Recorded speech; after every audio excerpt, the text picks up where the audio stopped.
जा साहब, मैं बात कर रहा था कि आपकी पार्टी के आपने अभी बताया कि टिकट ज़्यादा दिए हैं, लेकिन जबकि जो हमारे पास जो इतलात थी वो तकरीबन 13 हलकों पे टिकट दिए थे, जबकि पीपल्स पार्टी ने ऑलमोस्ट तमाम हलकों पे अपने टिकट जारी किए थे। पीपल्स पार्टी 24 जनरल हल्के हैं, पीपल्स पार्टी ने 23 हल्कों में जारी किए हैं, मुस्लिम लीग नून ने 22 में किए हैं। अच्छा, एक दो हल्के ऐसे थे कि हमारा डिस्प्यूट था, लोगों में ज़्यादा टिकट होल्डर थे, तो वहाँ पे इसलिए पार्टी ने टिकट जारी नहीं की है, आज़ाद कर दिए थे। दूसरी बात यह कि एक बात, जितने भी आज़ाद उम्मीदवार हैं ना, एक तासर ये दिया जा रहा है कि सारे आज़ाद उम्मीदवार पीटीआई के हैं। अब एक एक हल्के में 3-3 4-4 आज़ाद उम्मीदवार हैं, तो सारे पीटीआई के तो नहीं हो सकते। इसलिए ना वो आज़ाद उम्मीदवारों को सारा उस खाते में डालना भी एक ज़्यादती है। होता हो ये रहा है कि वो जो आज़ाद उम्मीदवार है जो उनका सपोर्टर है, ऐसा नहीं है। अभी चूँकि वहाँ पर लोग पुराने लोग रहने वाले हैं, वहाँ पे चूँकि आपको पाकिस्तान से बनने से पहले भी वहाँ पे कबायली सिस्टम था, वहाँ कबीले हैं वहाँ पे, तो इसलिए वहाँ पे ना उनके लोग भी खड़े होते हैं इलेक्शन में, इसलिए कई आज़ाद लोग खड़े होंगे, वो सारे ना पीटीआई के होंगे, कुछ आज़ाद भी होंगे, वो भी जीतेंगे। बात यह है कि गवर्नमेंट जो बनाने का मामला है, जैसे अभी आपके भाई ने कहा कि मुस्लिम लीग नून आगे जा रही है, मैंने बात की थी, लोग बात है कि फार्म 45 जो है ना, ये हम हर बात को फार्म 45 पे ले आते हैं। ये भी आपके जमहूरी अमल के साथ है ना, जो लोगों ने वोट दिया है ना, उन्होंने इस बात की नफ़ी कर दी आज कि 50% से ऊपर अगर टर्न आउट रहा है तो लोग, इसका मतलब है कि लोग फार्म 45 वाली जो थ्योरी उसको नहीं मानते, लोग अपने वोट की ताकत को मानते हैं, इसलिए लोग वोट डालने आ जाए हैं। तो बात यह कि जो हमारे इस वक्त वोटों की टर्न आउट है, जो लोगों का, देखिए एक और बात मैच करना चाहता हूँ ओवरऑल जनरल इलेक्शन के हवाले से। प्रॉब्लम पता क्या है, हम फार्म 45 तो कहते रहते हैं, हम बेसिकली अवाम वोट डालती खंबे को। ये मुस्लिम लीग नून का खंबा है, ये पीपल्स पार्टी का खंबा है, ये पीटीआई का खंबा है, ये किसी और पार्टी का खंबा है। अगर अवाम इंसान को वोट डाले ना, खंबे को ना डाले, तो हालात बदल जाएं इस कौम के।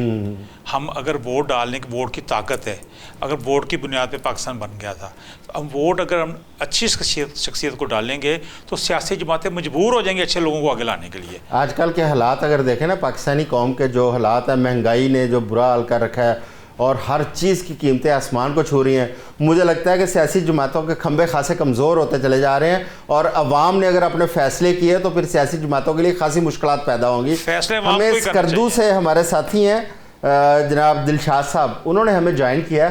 स्कर्दू की सूरत हाल भी जानते हैं। दिलशाद साहब, आप क्या सूरत हाल रही, कोई नताइज आए हैं आपके पास सामने कुछ स्कर्दू के हलकों के, और ये भी बताइएगा कि कौन कौन सी पार्टी या कौन कौन से उम्मीदवार आप समझते हैं जो आगे जा रहे हैं?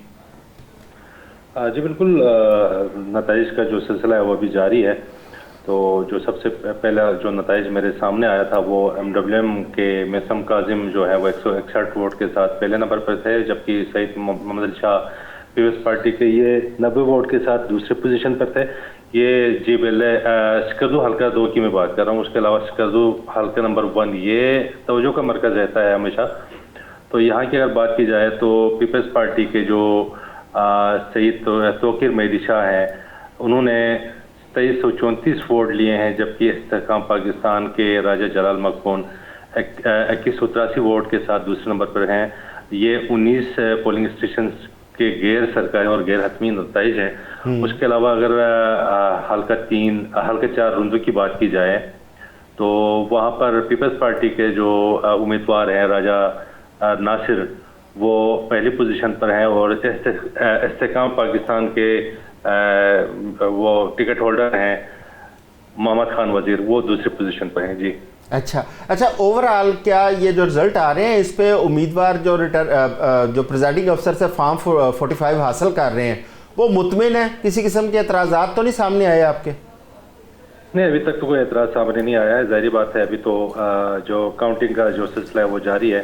ये तमाम जो एतराज़ात हैं वो जब तमाम नताइज आ जाते हैं तो उसके बाद शुरू हो जाती हैं। अभी तक तो ऐसा कोई शिकायत हमारे सामने नहीं आई। अच्छा दिलशाद साहब, ये भी बताइए कि अगर वहाँ पे मैंडेट में कोई रद्दबदल करने की कोशिश की गई तो आप क्या समझते हैं कि वहाँ की आवाम उसके ऊपर स्टैंड लेगी अपने हक के लिए?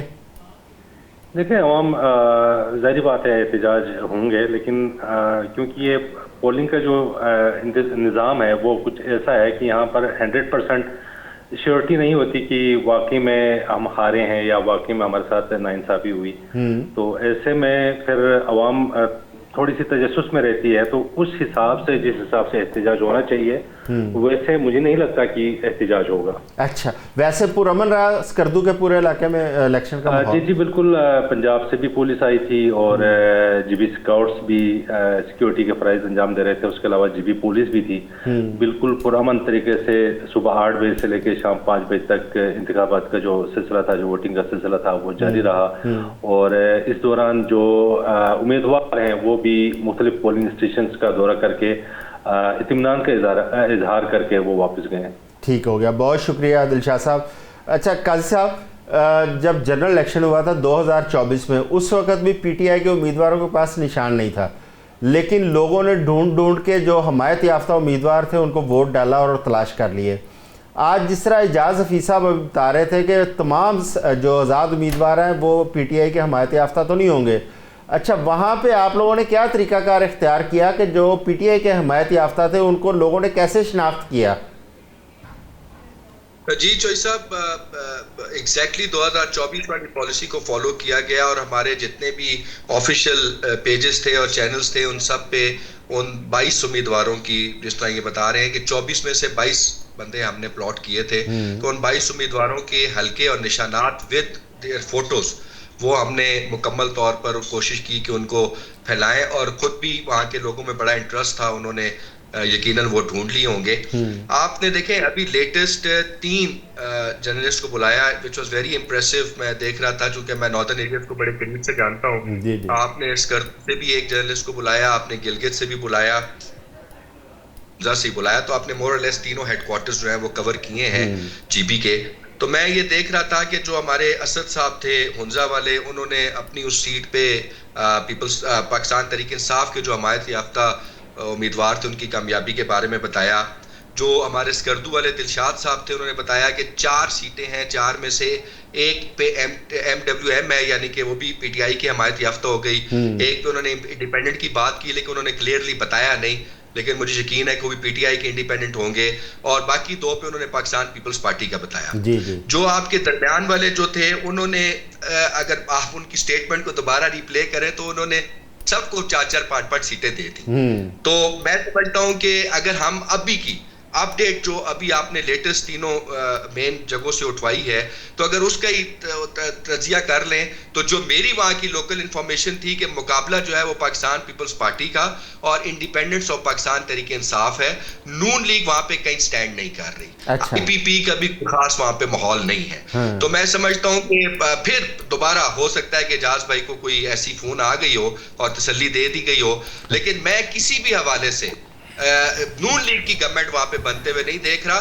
हाँ, मुझे ये नजर आ रहा है कि इकबाल भाई वगैरह को अपना चांस खेल सकते हैं, लेकिन इकबाल भाई वो चांस तभी बन सकता है कि 2024 में भी अगर खान साहब मान जाते तो हम और आप मिलकर हुकूमत बना लेते। तब भी खान हमने साहब तो कहा था जनाब, आपको उस वक्त भी कहा था और अब शायद याद नहीं है आपको।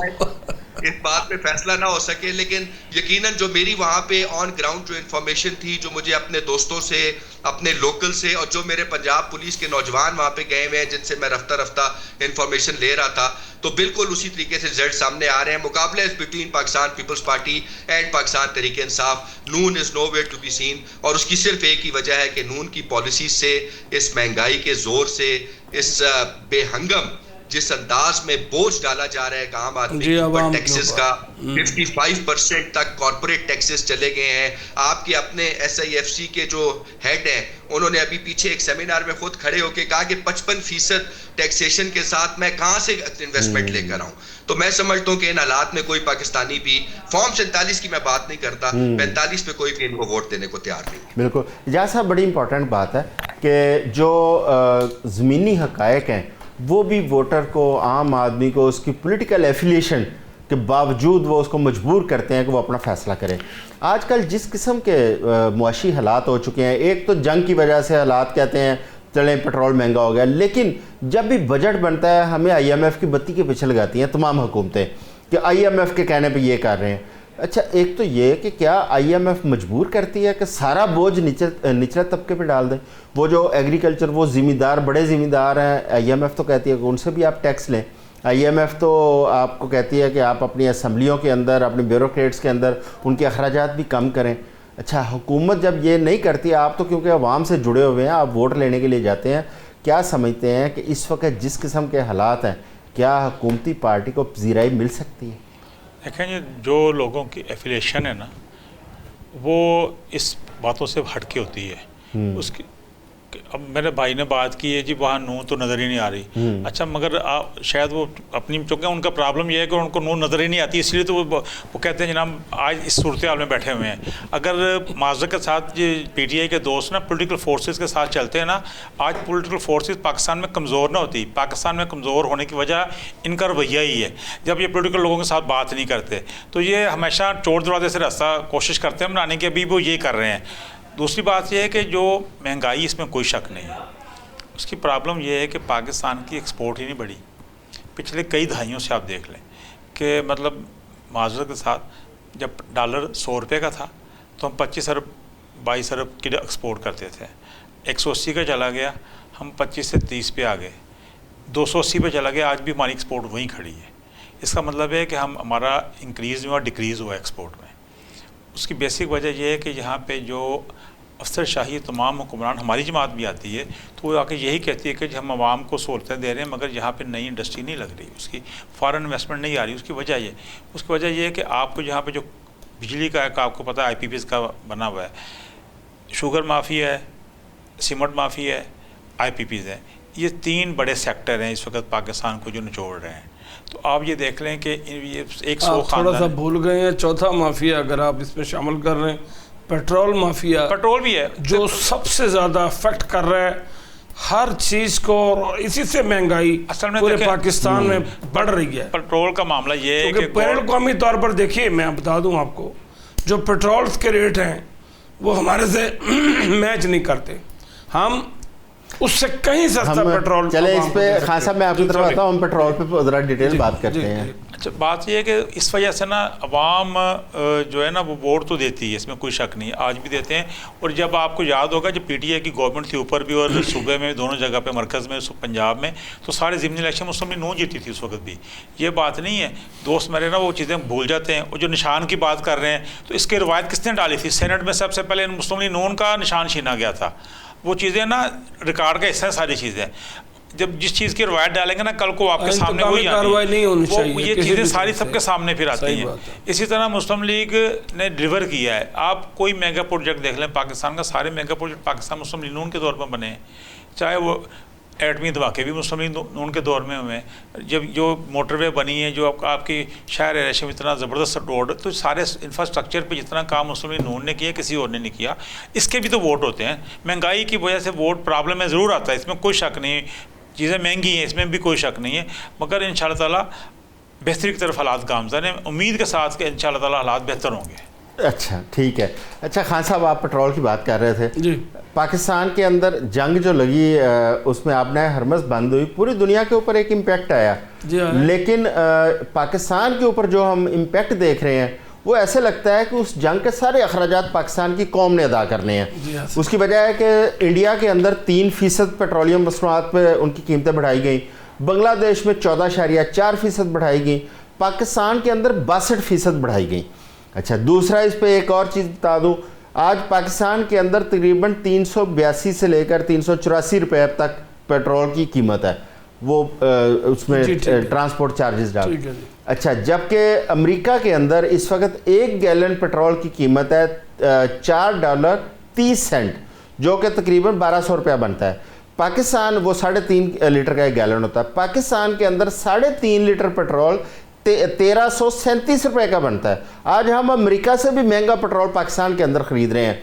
हमारी कुव्वते ख़रीद अमेरिका के अशरे अशीर भी नहीं है, जबकि कीमतें आसमान को छू रही हैं और हुकूमत उसको फिर भी जो है ना तवज्जो देने को तैयार नहीं है और उसको IMF से मुंसलिक कर रही है। ये कहाँ तक ये जस्टिफाई करती है? बिल्कुल, मैं ये समझता हूँ, देखें आप एक्सपोर्ट की बात की मेरे भाई ने, इजाज़ साहब ने, इंपोर्ट की बात करते ही नहीं है। इंपोर्ट पेट्रोल जब आप कर रहे हैं, जो मुआहदे किए गए, जो उसके बाद आप सस्ता पेट्रोल के लिए पेट्रोलियम जो वज़ीर हैं या जो करता धरता है, उन्हें चाहिए कि देखें, लुक आफ्टर करें कि कहाँ से सस्ता पेट्रोल मिल सकता है पाकिस्तान को। इसी तरह गैस का मामला है, जरदारी साहब ने एक गैस का प्रोजेक्ट डील किया ईरान के साथ, वो अब अंडरलाइन है। इसी तरह इन्होंने एटमी धमाकों की बात की और दूसरे तमाम तरजीहात की बात की। तो ये तो पाकिस्तान पीपल्स पार्टी का एक ख़ास, हमारे जुल्फ़िकार अली भुट्टो साहब ने एटमी पावर बनाने का पाकिस्तान का ख्वाब देखा और उसको पाया तकमील तक पहुंचाया। इसमें कंट्रीब्यूशन है, नो डाउट, सबकी है। अच्छा, इसके अलावा मैं ये समझता हूँ मिसाइल टेक्नोलॉजी देने, पाकिस्तान पीपल्स पार्टी ने इस मुल्क की बका के लिए, इस मुल्क की इस्लाहात के लिए बेइंतहा काम किए हैं। और आने वाले वक्त में मैं ये प्रेडिक्ट कर रहा हूँ आपके प्रोग्राम में बैठकर कि इंशाअल्लाह जीबी में पाकिस्तान पीपल्स पार्टी हुकूमत बनाने जा रही है। मैं I can make you assure of this कि ये पाकिस्तान पीपल्स पार्टी वहाँ इंशाअल्लाह हुकूमत बनाएगी। और आप देखेंगे, आप अगले प्रोग्राम में अगर मुझे मौका देंगे तो आप यहीं बैठ कर के मैं आपको ये, क्योंकि इस बार मैंने ये महसूस किया ज़ाती तौर पर कि वहाँ पर जो अवाम है उसका एतमाद पाकिस्तान पीपल्स पार्टी पर, बिलावल पर और आसफा पर इस कदर मोहब्बत में उमड़ आया है कि अच्छा, उसका एक रिजल्ट निकला है। वो पढ़े लिखे लोग हैं। अच्छा, आसफा पढ़े लिखी मैं आपके कॉन्फिडेंस पे मेरा सवाल है कि ये जो आप कह रहे हैं कि जीबी, वहाँ पे जीबी के अंदर पीपल्स पार्टी हुकूमत इंशाअल्लाह, क्या ये 28वीं तरमीम और पाकिस्तान के सालाना बजट के साथ मुंसलिक तो नहीं है कुछ चीज़ें? गुजारिश है जो आपके हमारा का लेवल जो है, स्टैंड रहा है, जो मैंने महसूस किया और हमारे लीडरान ने भी इस पर काफ़ी बार आकर के प्रोग्राम्स में, और मेरा नहीं ख्याल कि 28वीं तरमीम जो है पाकिस्तान पीपल्स पार्टी इसको बहुत ज़्यादा, मेरा नहीं ख्याल है कि सपोर्ट करेगी, मेरे अपनी ज़ाती राय। ठीक हो गया। काजी साहब, एक तो अभी बैरिस्टर गौहर साहब ने कुछ बातचीत की है, उन्होंने कहा है कि पीटीआई के जो लोग हैं वो उनको जाने नहीं दिया जा रहा, कोई इस किस्म की सूरत हाल का उन्होंने तज़किरा किया है, उनको जाने नहीं दिया गया था। अच्छा, दूसरा यह है कि अभी एजाज साहब ने और इकबाल खान साहब ने माजी के अंदर या मौजूदा जो मुआशी सूरत हाल उसके ऊपर बात की। जब आपकी हुकूमत ख़त्म हुई थी पीटीआई की, इमरान खान साहब के ख़िलाफ़ अदम एतमाद हुआ, तो मिफ्ता इस्माइल साहब ने एक प्रेस कॉन्फ्रेंस की थी। अगर आपको उसके कुछ स्टेटस याद हो तो आप हमें वो दोबारा बता सकते हैं? जी जोई साहब, जिस तरह आप बता रहे हैं कि बैरिस्टर गौहर साहब ने एक स्टेटमेंट दी है, अभी नैयर बुखारी साहब की भी एक स्टेटमेंट आई है जिसमें उन्होंने कहा है कि हमें कोई 2-3 जगहों पर जो है वो पोलिंग स्टेशंस पे फॉर्म 45 नहीं दिए जा रहे। लेकिन मैं यहाँ पे बिलावल साहब की उस स्टेटमेंट को as a leader of one of the political parties in Pakistan मैं अप्रिशिएट जरूर करूंगा कि उन्होंने कहा था कि 45 लेना तोड़ा काम में, तो 47 मैं लेके देंगे। At least it was encouraging. होता है या नहीं होता वो एक अलग बात है। मैं एजाज भाई की एक बात से जरूर बात करना चाहता हूँ कि इन्होंने कहा कि पिछली 1-1.5 दिहाई से एक्सपोर्ट्स नहीं बढ़ी, तो इनकी शायद इन्फॉर्मेशन करेक्ट नहीं है। मैं आपको बड़ा मजे का तज्जिया दूंगा अगर आप मुझे सिर्फ 25-30 सेकंड उस हवाले से दे दें। 2017-18 में जब पाकिस्तान तहरीक इंसाफ हुकूमत संभालती है, मैं गपशप वाले फिगर्स नहीं दे रहा, तो 23.2 बिलियन डॉलर की एक्सपोर्ट्स थी पाकिस्तान की। जब 2021-22 पे हम छोड़कर जाते हैं तो 31.8 बिलियन डॉलर की हमारी एक्सपोर्ट्स थी, यानी कि 37%, आई रिपीट 37% का इंक्रीज था। फिर उसके बाद ये लोग आ जाते हैं, ये जब आते हैं तो ये 31.8 बिलियन वाली एक्सपोर्ट्स को ले जाते हैं 27.7 बिलियन में 2022-23 में। और उसके बाद अब पिछले साल की अगर मैं बात करूं तो ये उसको 32 बिलियन पे लेकर गए हैं, यानी कि 13% इन्होंने 3 साल में इंक्रीज किया, यानी कि 37.5% का इंक्रीज 3.5 साल में तहरीक इंसाफ लेकर आती है, और 13% का इंक्रीज जो है वो पीएमएलएन की गवर्नमेंट तो आपकी अपनी इकोनॉमिक सर्वेस में मौजूद है, तमाम जगहों पे मौजूद है, ये कोई गपशप वाली बात नहीं हो रही। तो मैं ये समझता हूँ कि इकोनॉमिकली किसी मुल्क को अगर आपने स्टेबल करना है तो उसकी बुनियाद ये है कि आपको पॉलिटिकली उसको स्टेबल करना पड़ेगा, और पॉलिटिकली अगर आपने स्टेबल करना है तो फिर आपको जेन्युइन इलेक्शन रिजल्ट्स देने पड़ेंगे। अदरवाइज यही हालत होगी जो आज पाकिस्तान की है कि जो 150 वाला पेट्रोल है वो आप 385 रुपए में दे रहे हैं, 18,000 मेगावाट जो है वो कौम इस्तेमाल करती है, 36,000 मेगावाट के पैसे भर रही होती है। गैस के बिल्स जो है वो 750 गुना बढ़ चुके हुए हैं, लेकिन गैस अभी भी 4-5 घंटे की लोड शेडिंग है। और इस तरीके से ये एक ऐसी लिस्ट है कि जो मैं बोलता चला जाऊंगा टैक्सेशन के हवाले से, तो उन्होंने एक तबाही निकाल दी है इस मुल्क की। तो मैं समझता हूं कि अब भी इनके पास वक्त है चोई साहब कि ये होश के नाखून लें और एक दफा फिर पाकिस्तान में जेन्युइन इलेक्शंस अनाउंस करें, इमरान खान साहब को जेल से निकालें और इंडिपेंडेंट करें, सबको लेवल प्लेइंग फील्ड दें and let the people decide कि वो क्या चाहते हैं। जब तक लोगों की हकीकी उमंगों की तर्जुमान हुकूमतें नहीं बैठेंगी, तब तक आपकी इस मुल्क की तरक्की का रास्ता नहीं खोल पाएंगे। बिल्कुल जरूर। एजाज साहब, क्या आप ये नहीं समझते कि अवामी मैंडेट ही इस मुल्क के मसाइल का हल है? दूसरा ये है कि बजट आने वाला है, बजट के अंदर अगर हम देखते हैं इस वक्त हर तरफ से मुश्किल तरीन खबरें सामने आ रही हैं। ताजरों के ऊपर 25,000 रुपये का फिक्स टैक्स लगाया जा रहा है, जो गाड़ियाँ हैं उनके ऊपर उनकी सेल्स ड्यूटी बढ़ाई जा रही है, सो मच सो जो स्टेशनरी आइटम्स हैं, तालीम का पहले हमारे बुरा हाल है, उसके ऊपर 18% GST लगाया जा रहा है। अच्छा, क्या आप समझते हैं कि इस बजट के अंदर आवाम के लिए भी कोई रिलीफ गवर्नमेंट सोच रही है? आपकी बात ठीक है। देखें, अभी तो बजट आने वाला है, अभी तो उसकी प्री बजट जो है वो बात सारी बातें चल रही हैं, मगर उससे पहले मेरे भाई ने जो बात की ना एक्सपोर्ट के हवाले से, उस वक्त कोविड चल रहा था, दुनिया पूरी में चीज़ें बंद थी, तो पाकिस्तान में एक्सपोर्ट जो कि आर्डर हम यहाँ पे खुले हुए थे, आर्डर आए हैं। और दूसरी बात है, जब 2022 में जब गवर्नमेंट गई इनकी, तो उस वक्त मुल्क दिवालिया होने वाला था। उस वक्त ये खुद कह रहे थे रोज़ाना कि हम श्रीलंका बनेंगे। खान साहब तो रोज़ाना खुद कहते थे हम दिवालिया हो गए हैं जनाब, दिवालिया हो गए हैं। उस दिवालियापन से लाने में फिर हमें टाइम लगा है, इसलिए दोबारा फिर 2-3 साल में लगे हैं। ये बात नहीं, प्रॉब्लम ये है हमारे दोस्तों की कि उनको PTI के अलावा कुछ नज़र ही नहीं आता। उनको कोई अच्छा बात, अगर पाकिस्तान ने, मैं एक मिसाल दे रहा हूँ, पाकिस्तान ने ज़रब अज़ब में कामयाबी हासिल की है, पूरी दुनिया पाकिस्तान की तारीफ़ कर रही है, किसी PTI के बंदे ने तारीफ़ की है? ये तो कहेंगे नहीं, जो इंडियन का मौक़िफ़ होता है वही इनका मौक़िफ़ होता है। कभी इस पर भी गौर किया करें, इन लोगों को पाकिस्तान की बात करनी चाहिए, पाकिस्तान के साथ खड़े हों, इंशाल्लाह पाकिस्तान बेहतर होगा हर दिन। दूसरी बात यह कि बजट आ रहा है, इस बजट में देखें गवर्नमेंट को इसमें कोई दो राय नहीं है, अवाम बड़ी मुश्किल में, ताजर भी मुश्किल में। देखें, ये जो 8 से 9 बजे का मामला था, पहले ही कारोबार नहीं है, उसके ऊपर से दुकानें जल्दी बंद करना, ये भी बड़ा जंग तो नहीं हो रही, पाकिस्तान तो पूरा हमें अपने आप को, हम एक ना बीच सर्कल में फंस गए हैं। हम अगर इंपोर्ट बढ़ाते हैं, हमारा इंपोर्ट का बिल बढ़ जाता है, हमें एक्सपोर्ट बेहतर करने के लिए हमें इंपोर्ट भी चीज़ें चाहिए। अगर वो करते हो तो हमारा जो बजट का खसारा है वो बढ़ जाता है, करंट सारा। हमें पूरी कौम को ना बैठ के और बड़ों को बैठ के एक माशी पॉलिसी बनानी पड़ेगी। किसी एक हुकूमत तो अपनी पॉलिसी बनाती है, मगर उसको सपोर्ट सबको करनी पड़ेगी, सब इदारों को करनी पड़ेगी। प्रॉब्लम यह है कि जहाँ पे आप ब्यूरोक्रेसी पे हाथ डालेंगे, उसके जब मराद कट करेंगे तो वो कह देगी नहीं जी ऐसे नहीं होना, क्योंकि बेसिकली बजट वही बना रहे होते हैं। बाकी जो सियासी लोग हैं तो वो सिर्फ उसकी नोक पर सवार रहे होते हैं, जो बेसिकली जो काम टेक्नोक्रेट्स अंदर बैठे होते हैं दारों में, वो काम कर रहे होते हैं। मगर वो टेक्नोक्रेट जो कि वो इंटरेस्ट पाकिस्तान का कम वाच करते हैं, अपना ज़ाती ज़्यादा करते हैं। जो मुआशी माहिरीन हैं उनका ये कहना है कि जब आपकी इकनॉमिक ग्रोथ में 50% कमी आ जाए तो इसका मतलब है कि आप डिफ़ॉल्ट में जा रहे हैं। इस वक्त हम 70% डिक्लाइन में हैं मुआशी ग्रोथ के। मैंने जो काजी अकबर साहब से मैंने सवाल किया था मिफ्ता इस्माइल साहब की प्रेस कॉन्फ्रेंस का, वो ये था कि जब PDM-1 गवर्नमेंट ख़त्म हुई तो मिफ्ता इस्माइल साहब क्योंकि वज़ीर ख़जाना थे उस गवर्नमेंट के अंदर, उन्होंने बजट के हवाले से तकरीर करते हुए उन्होंने जो इकनॉमिक वो सूरत जो डाटा हमारे साथ शेयर किया था, उसमें उन्होंने 31-32 बिलियन की एक्सपोर्ट्स, 6% जो आपकी GDP ग्रोथ और उसके साथ साथ आपके जो रिज़र्व्स हैं या आपकी जो रेमिटेंस है उसके ऊपर उन्होंने डिटेल एक की प्रेस कॉन्फ्रेंस की थी। लेकिन उस वक्त जो हमें बताया गया कि पाकिस्तान दिवालिया होने के जा रहा है, लेकिन उसके बाद जो हमें कहा जा रहा था कि हमारे पास एक्सपर्ट्स मौजूद हैं, माहिरीन मौजूद हैं। तो इन 3 सालों के अंदर क्या मुआशी ग्रोथ आई, क्या इंडस्ट्री आपकी बढ़ी या कम हुई, बंद हुई? क्या एनर्जी प्राइसेस ऊपर गई या नीचे आई?